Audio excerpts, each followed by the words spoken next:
Hello everyone, this is Leah, your Chem 1050 instructor. This is the first video in Unit 3, the last unit of Section 1. We're looking at different types of chemical reactions in this video. And first I'd like to just start with what a chemical reaction is. How do we know we are experiencing, witnessing, seeing, smelling, whatever it might be, what's called a chemical reaction? So we're looking for some obvious things like color change. So if we were watching two things mixed together in a test tube, for example, if we saw a colorless solution added to another colorless solution, and then we see a pink color, such as is the case in an acid-base titration, which when we get to the acid-base part of the course, you will see some color changes. It'll be very obvious in that unit.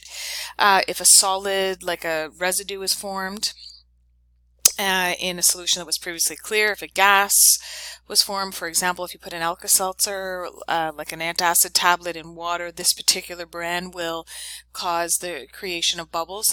There's gas produced in that reaction, and it's CO2 gas. And emission of light, for example. So if we were to see burning, combustion of like a gas or propane, so light emitting off, or emission, so heat being either released, emission, or absorbed. So if you were to look at, like, consider a hot or cold pack that you can purchase at a pharmacy, and what you do is you put pressure on the pack and there's a membrane in between that allows two different chemical compounds to react, and heat is either given off in a hot pack or it is absorbed from the environment to make it a cold pack. So some interesting everyday examples there of chemical reactions. And here's just a few pictures to demonstrate color change. See clear being added to a clear solution, and then this white residues, the bubbles coming off, formation of a gas, light being emitted, and emission or absorption. This is burning. Could be a propane stove, for example. All right, so then when we're looking at reactions, we're looking at chemical properties and chemical changes. So a little bit of review here from one of the earliest videos where we're just looking at things like chemical change. How do we know that a chemical change has occurred? So the difference here is a chemical property is what we use to identify a substance. A property, like maybe it's its boiling point or its melting point. It's at the point at which we would have a chemical change. So you could have burning, rotting, rusting, etc. Here's an example. Iron combining with oxygen forms rust. And so rust is a chemical property of iron, that chemical, the formation of rust when it undergoes that chemical reaction. So in a chemical change, composition of the matter always changes. So think about taking a piece of paper and burning it in a fire, using it to start your campfire, for example, or your fire in your wood stove. And again, when we're getting into reactions, the reason why I'm giving you some preliminary background here is we need to know some really basic ideas of how we know a reaction has taken place, what are those visible characteristics. Now we're going to get into the ingredients, what are called the reactants, and the products. So the reactants are going to be our elements and or compounds that are present before the reaction occurs, and the products, of course, are after. And then what we say is we say that the reactants turn into products, and that's what that arrow represents there. And so when we're looking at a chemical reaction, the things that change are the way the atoms are joined or bonded together. The atoms are never created or destroyed, but what they are is they are described in ways using arrows, using subscripts, using formulas. So here's an example where copper reacts with chlorine. So two elements react and they form what's called a compound. Two different elements now, that copper and copper-2, transition metal, and chlorine, so the chloride ion, forming a brand new compound. And so because atoms can't be destroyed and can't be created, the conservation of mass before and after is always the same.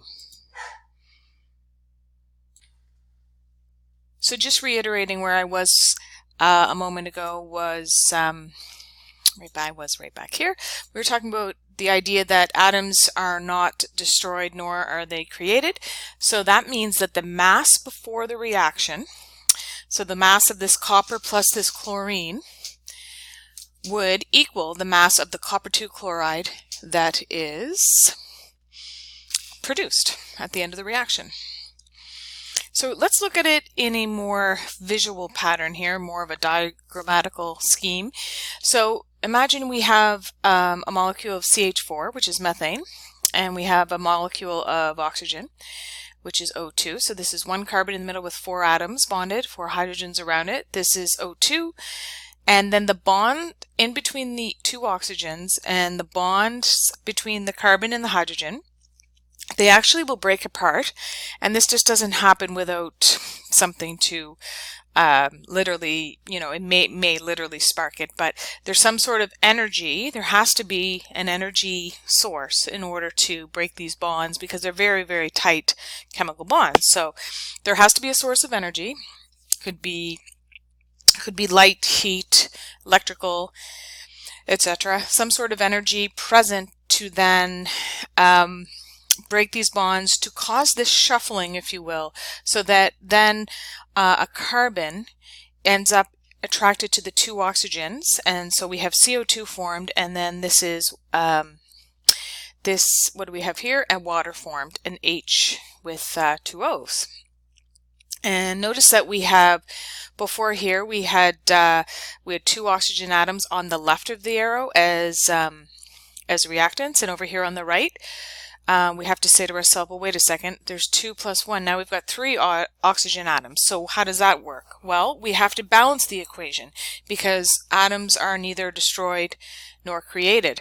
So what has to happen here is there certainly has to be some balancing, which we will certainly do. Notice if we were looking at this with respect to the hydrogen, we have 4 hydrogens on the left of the arrow, so there are 4 atoms of hydrogen as reactants, and notice on the product side with H2O there are only 2 H atoms. So what has to happen is there has to be some balancing, because atoms are not destroyed nor created. So again, just looking at it from a different perspective, the same idea here. This time we're not starting with methane. This time we're starting with, so I just want to, before I go on here, I want to just stress how this reaction at the moment here remains unbalanced. So we are going to now continue with how to balance. So here is carbon plus O2 making CO2. This equation's already balanced. What if it wasn't? So how do I know if it's balanced? You do like a tally. On the left of the arrow, 1 carbon. On the right of the arrow, 1 carbon. On the left of the arrow, on the reactant side, 2 oxygens. On the right, the product side, 2 oxygens. So I know that's fine. So what if we are in a situation where we have carbon plus oxygen making carbon monoxide? In this situation, we only have 1 oxygen atom on the right, so we need 1 more on the product side. We cannot change the formula because that describes the chemical bonding nature. So what we do is we change what is called the subscript. So imagine there's a 1 in front of CO. We need to make 2 carbon monoxide molecules, and the molecule is anytime there's just 2 atoms bonded together, as you see here. So now we need 2 CO molecules, because this way the oxygens balance, meaning there have been no creation nor any destruction of any of the atoms. The only thing about putting 2 on the right is now we need to make sure we have 2 on the left to balance 2 carbons over here. So now that's looking better here. So to represent this, we put a 2. This is called a coefficient. This little 2 here is a subscript, and it represents how oxygen is bonded together, and we never change the subscripts. We can only change the coefficients. So the number here, the number in front of here, that's just a 1 if there's nothing indicated, and over here a 2. So that 2 right here represents the fact that I had to double that. And now you can see diagrammatically, which is a nice support here, is how this diagram matches this chemical equation. So now we've finished. This is a balanced chemical equation. So some rules for balancing, just to summarize. We need to write the formula for all reactants and products, count the number of atoms on either side like a tally like I did, balance the elements one at a time by adding those coefficients, those numbers in front, and then check to make sure it's balanced at the end. So we never want to change that number underneath, like this is a subscript right here. We would never change the 2 or the 2. Writing H2O2 is called formula writing. Once the formula is written, we do not go back and change any subscripts in order to balance. Okay, if we're changing the formula, we're making a different reaction. We're totally making a different compound altogether. Like water is very different than hydrogen peroxide. I don't want to drink peroxide, but I would gladly drink a glass of water, for example. We're never also going to do this common error here, which is to put a coefficient in the middle. So if you needed two NaCl's ionic, so we're going to call it 2 formula units, and I'll explain that a little bit later. It's not a molecule, it's a formula unit, but even if you thought of it as 2 packages of NaCl, if we put the 2 in the middle, it actually means there's 2 NAs but only 1 Cl, so the coefficient always must go in front. So here are some to try. And I would suggest that this might be a good place to pause. So trying these would be helpful, and I'm just going to pause the video and grab my pen and be right back.